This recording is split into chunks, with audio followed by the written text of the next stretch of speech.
আসসালামু আলাইকুম। দেশে বর্তমানে একদিকে বলা হচ্ছে দেশে এক যুগের গ্যাসের মজুত আছে, অন্যদিকে 18 দিনের ব্যবধানে 2 দফা দাম বৃদ্ধি। আবার বলা হচ্ছে দেশে পর্যাপ্ত তেল আছে কিন্তু পাম্পে নাই, যানবাহনের লম্বা লাইন, দাম বৃদ্ধির সিদ্ধান্ত নিয়েছে সরকার। জ্বালানি তেলের মূল্য বৃদ্ধির সিদ্ধান্তটি পুনর্বিবেচনা করার সরকারের প্রতি আহ্বান রইল।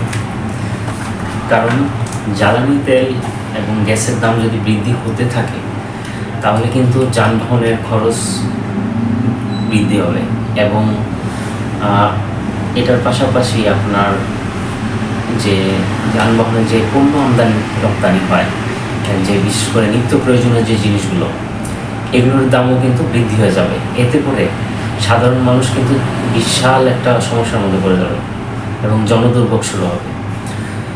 একদিক থেকে যানবাহনের ভাড়া বৃদ্ধি হবে, খাদ্যদ্রব্যের মূল্য বৃদ্ধি হবে, যা সাধারণ জনগণের জন্য খুব কষ্টসাধ্য হয়ে যাবে। তো সরকারের নিকট আমাদের আহ্বান থাকবে যেন এই সিদ্ধান্ত পুনর্বিবেচনা করা হয়। কারণ জনদুর্ভোগ যদি বেড়ে যায় তাহলে কিন্তু জনগণ খুব অসুবিধার মধ্যে থাকবে। তো সরকার যেন জনবান্ধব সিদ্ধান্ত গ্রহণ করে, আমরা এই আশাই করি, যেন জনগণের কীভাবে জনগণের সুবিধা হবে এই সিদ্ধান্তগুলোই বিবেচনা করে দেখে। আসসালামু আলাইকুম।